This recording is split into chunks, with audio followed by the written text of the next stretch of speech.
G'day guys and welcome to ReDriven. Now, thank you to you guys and your wonderful words of encouragement. Welcome to part 2 of our top 5 iconic cars that we can hopefully actually afford to buy. Now, if you haven't seen part 1, hit pause now and click on the link up there because part 1 will explain all of the rules. For the rest of us that have seen part 1, it's pretty much the same rules as last time. These cars need to be affordable. Obviously, affordability will vary from bank account to bank account, but we have tried to keep these cars as budget-friendly as possible. In saying that, we've generally found that the most a normal, high-paid Australian will spend on a car is around about $150,000. So that's approximately the upper limit. And again, look, all of these cars are equally iconic. Yes, the list is in numerical order, but for us, they're all winners. But we do have to start somewhere, and we're thinking that this is a bit of a curveball that you guys won't see coming. It's the Toyota RAV4. Now, stop. Look, before you start writing all of your aggressive comments, just bear with us here. While the 1980s AMC Eagle may be recognised as the first crossover SUV of sorts, it wasn't available outside of the US, and finding a good one these days, even in the US, is going to be a hell of a challenge. Plus, while it was the first, it didn't have anywhere near the impact on the world that the RAV4 has achieved. And this is why the RAV4 is so iconic. It influenced a huge change in the world of automotive. The Toyota RAV4 was basically its own category when it arrived in 1994, and it nailed its recipe. The elevated ride height and seating position provided the perceived safety advantage and visibility that consumers loved in other SUVs of the time.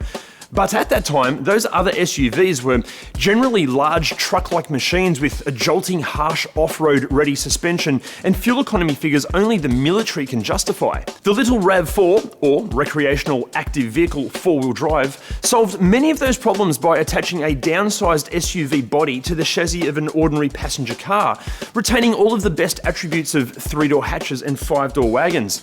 In the first couple of generations, it actually shared many of its underbody bits with the famously reliable and efficient Toyota Corolla. Many despise the rise in popularity of soft roaders, crossovers, and the SUV in general, but it's near impossible to argue against the RAV4 being the vehicle that led this charge. To many, the RAV4 should be labelled as notorious rather than iconic, but there's no denying that this little Toyota has made a huge impact and therefore is iconic. Buying one these days, as little as $3,000 will get you behind the wheel of a RAV4 here in Australia. Okay, granted, it will most likely have a huge amount of kilometres on the clock and be in interesting condition, but at the other end, if you want something more recent, you'll be dabbling in the mid $60,000 range for, say, a 2021 example in brand new condition. Okay, next up is a car that actually made it to our top 5 overrated performance cars list. That video link is just up there somewhere. And look, there's no denying that while it can be a bit shit, it is definitely iconic. It's the Ford Mustang. Every generation Mustang has a certain claim to fame, but for this list, we're going to stick with the generation that we feel tops the charts in terms of Ford's pony car iconography. It's the first generation 1965 to 1973 Mustang. The Mustang initially launched with a small engine, but thanks to its stunning looks and affordable price tag, it received huge curbside appeal and incredible sales figures. In its first 3 years, Ford sold 1.7 million Mustangs, making it Ford's most successful model launch since the Model A. A wide range of more powerful engines and variants, not to mention the Shelby-tuned examples, were soon to follow, and the Mustang was quickly billed as Ford's answer to the Chevy Corvette. But while not originally intended to compete against other muscle cars of the time, after the Mustang's introduction, and with other manufacturers seeing its sales success, Chevy created the Camaro, Pontiac the Firebird, and Dodge the Challenger. Since its introduction, the Mustang has retained a timeless appeal. And look, while short of a few decent examples that were carpet-bombed through the 70s, 80s, and 90s, the Mustang, it really did lose its way for a solid 30 years. But all was forgiven in 2015 with the introduction of the excellent current 6th generation car. To get behind the wheel of a first generation Mustang these days, here in Australia, around about $35,000 will buy you a possibly tired example that will drive but may need some attention. And at the other end of the scale, yeah, $150,000 to $160,000 will get you into something very special. In saying that, before you go running out to buy one, and look, this comes from a Mustang fan. I fell deeply in love with Mustangs after seeing Steve McQueen's Bullitt for the first time as a child, and this is going to make me very unpopular. And I've also driven like a bunch of different Mustangs, including a trophy-winning GT500 and a Boss 302. They're kind of shit to drive. They're they're beautiful and they're cool and they're undeniably iconic, but I found them really underwhelming in every other way. And look, you can't go blaming the fact that because they're from the 60s and the 70s, they don't have the same driving dynamics as a modern car, because I've driven quite a few examples of the next car on our list. It's also from the 60s and 70s, and it was sublime to drive every single time. It's the Porsche 911. Since its debut in 1963, the 911 has proven itself to be the epitome of the perfect driver's sports car. And after nearly 60 years in production, the 911 range is going stronger than ever. That's the sign of a true icon. No matter what the generation, the 911 covers so many bases. It's brilliantly rewarding to drive, yet practical to own and use every day. That's actually one of our favorite things about the 911. You can genuinely drive it every single day.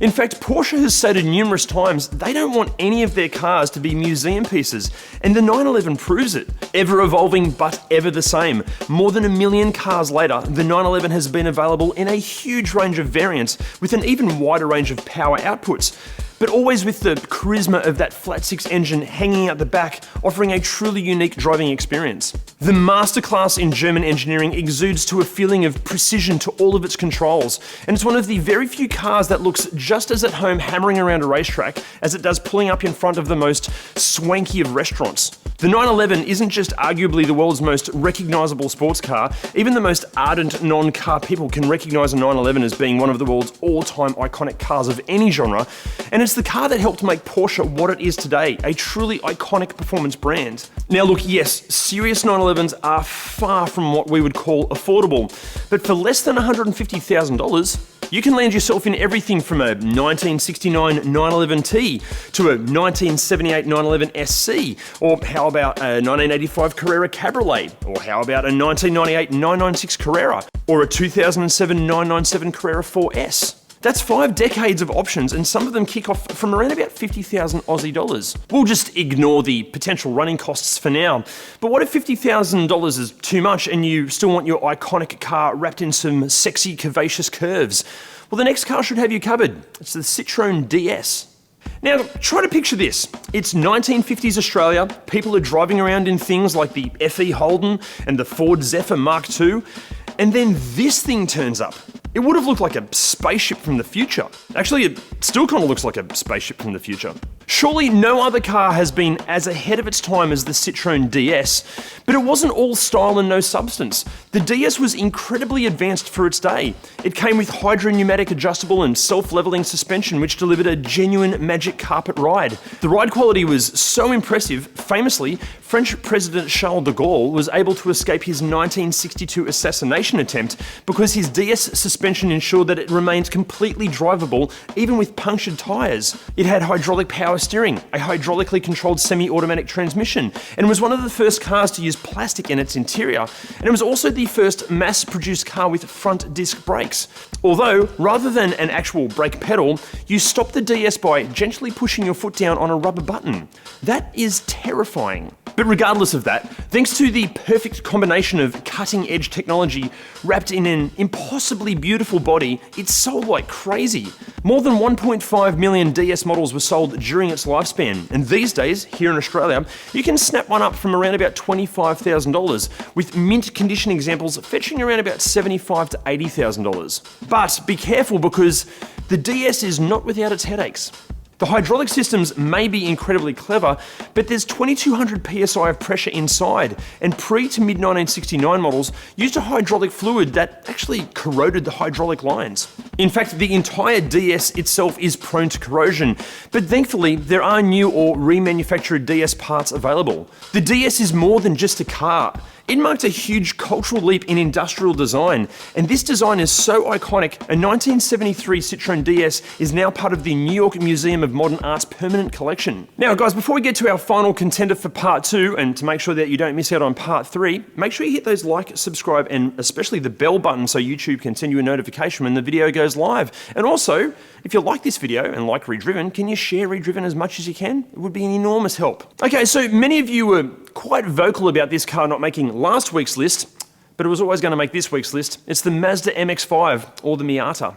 The MX5 is a bit like the cover version of a song that also happens to improve that song in every way possible. For the Mazda Roadster, the original version that the MX5 used as inspiration was the plethora of small, light, rear-wheel drive sports cars from the 50s, 60s, and 70s, from English and Italian manufacturers like MG, Triumph, Austin Healey, Lotus, Fiat, and Alfa Romeo. But Mazda took this original recipe and honed and improved it, adding Japanese precision engineering and reliability. It heightened the driving dynamics and then whacked an affordable price tag on it, creating a car that provided a sensational pure driving experience, yet with none of the oil leaks and electrical gremlins that plagued the cars that inspired it in the first place. The rest is just sales success history, with Mazda shifting in excess of 1 million examples of this fabulous little thing, making the MX-5 the best-selling two-seat convertible sports car in history. The key to the MX-5's success comes down to, firstly, affordability, which was achieved through parts sharing with other Mazda models. For example, the wheels were borrowed from the 323 and the gearbox from the RX-7. And secondly, by embracing the car's Jinba Ite, or horse and rider as one philosophy behind the car. To achieve this, the MX-5 featured all-around double wishbone independent suspension, bolted to a special power plant frame chassis to improve vehicle stiffness, and thereby improve handling responsiveness and ride quality. Throw this under a small, attractive, lightweight body, and then bolt in an engine that has just enough power, and you have a winning combination. Being affordable, incredibly fun, and totally reliable, the MX-5 was special from the start. But now that we've seen 4 generations carve up our roads, with each generation adding its own slightly different take on the original recipe, the MX-5 really in any of its forms has become a true icon of motoring. We've actually reviewed the original NA series MX-5. That review video link is just up there. And look, if you don't think you're an MX-5 person and you don't have a lot of interest in an MX-5, please go and drive one. I promise you, you'll be converted. These things, they're a truly special thing. To buy one these days, look, firstly, get in quick because the prices are on the rise.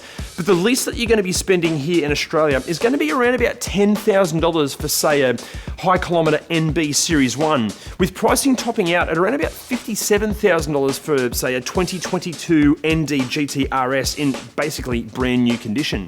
But if you want an original NA like the car we reviewed, you're going to be looking at anywhere from 15,000 to 30,000 Aussie dollars. Now, before any of you start writing some angry comments going, where was the Jeep Compass? Where's the Mitsubishi Mirage? This list is preposterous. ReDriven sucks. Stay calm. We did have a viewer last week that had a bit of a meltdown that the Ford Mustang wasn't mentioned. Mate, it's okay. It's just a list of cars. We're just having some fun. Hopefully you enjoyed part 2 more because your precious Mustang has been mentioned. And being part 2, obviously there's going to be a part 3, and we would love to know what you guys think should make part 3. So let us know in the comments. And also, can you please hit those like, subscribe, and bell buttons and share ReDriven? It helps us grow. It helps us make more videos like this. See you guys next time. Words of encouragement. It's pretty much the same rules as last time, which I don't remember what they are. Granted, there's a noise in the background that's a jet. I haven't heard a plane going over in years. We're sticking with the generation that we feel tops the chart to improve vehicle stiffness, and their had a bit of a meltdown because there was no Now, look, before any of you starting writing, good, that was the one.